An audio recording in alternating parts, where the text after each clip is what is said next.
27 minutes past 7. I was going to say 8. Welcome back to Sunrise Daily. Well, yes, we'll be talking about Nigeria's e-payment system. What is it about it? Just hold on. Robert Okonyia joins us this morning. He's the an e-payment system solution provider. Thank you for coming on this morning. Thank you. You know, ordinarily, one would think, so what is it with the e-payment system? Yes, I have my cards. I make use of it as and when due. I don't bat an eyelid. I shouldn't bother about anything. But there's more to that, isn't there? There's more to that. Yes. Tell us about it. You see, you can recollect when we have InterSwitch value card, e-transact card system. And that is called magnetic stripe cards. Yeah.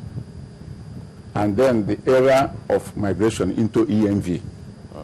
Nigeria lost their card scheme system. We don't have any more Nigerian card system. We mortgage the card technology into Visa and MasterCard. These are foreign card scheme providers.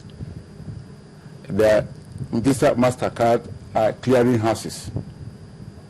You have each commercial bank joining as a member.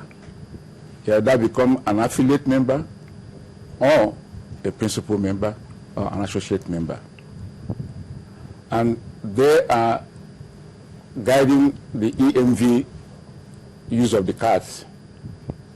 But what happened in Nigerian card scheme is simple, that we are trying to enter the EMV card usage and we lost our own card technology. How? Because one, for each nation, forgetting that Nigeria, Naira in quotes, the Naira currency, is not a convertible currency. And if it's not a convertible currency, because it's being restricted by the government, you cannot travel outside with your Naira and go to any bureau de change to exchange it. Well, is that that's a restriction from government? Not that other countries do not want to accept. It's a restriction from the government, because if you allow the outflow of Naira, it affects your reserve, the foreign reserve. So the government is restricting it because we are trading with our Naira to improve our economy. So we restrict that outflow of Naira. What happens when we restrict that outflow of Naira and then you dollarize the economy? Yes, you see, if you restrict the flow of Naira, you want to use your external reserve to buy what you are needed to improve your economy. Let me give you a classical example. You know, if you are traveling, they give you a BTA. And if you have, that is why we encourage the second tier foreign exchange, whereby you can open a domiciliary account. Yeah.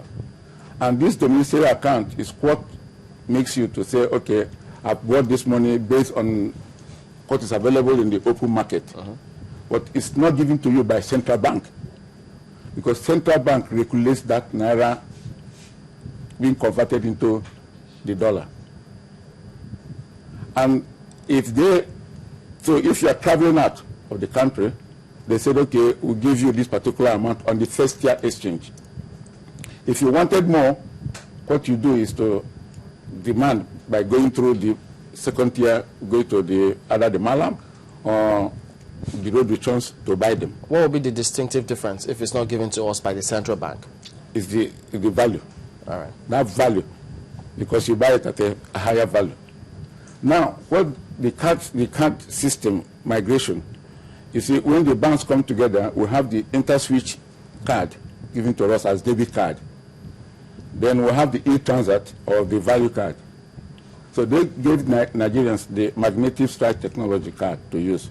Well, because of the fraud that was so much recorded, which although I don't know, because there are too many things to restrict that fraud, but the CBN didn't look at it. So CBN created the policy. They would have been able to stop. Yes, they could have been able to do it with, I'm still using magnetic stripe technology. Because in America today, they're still using the magnetic stripe. India, because the migration from magnetic stripe to EMV is a very costly exercise. CBN never bothered to check how do we create our own national card to migrate into the EMV. Such creation of a national card, can it also be accepted outside the country? Yes, you can integrate with other networks based on what you have done, even though you are migrating. EMV is just Euro, Visa, and MasterCard. That's all. And what they did is to come together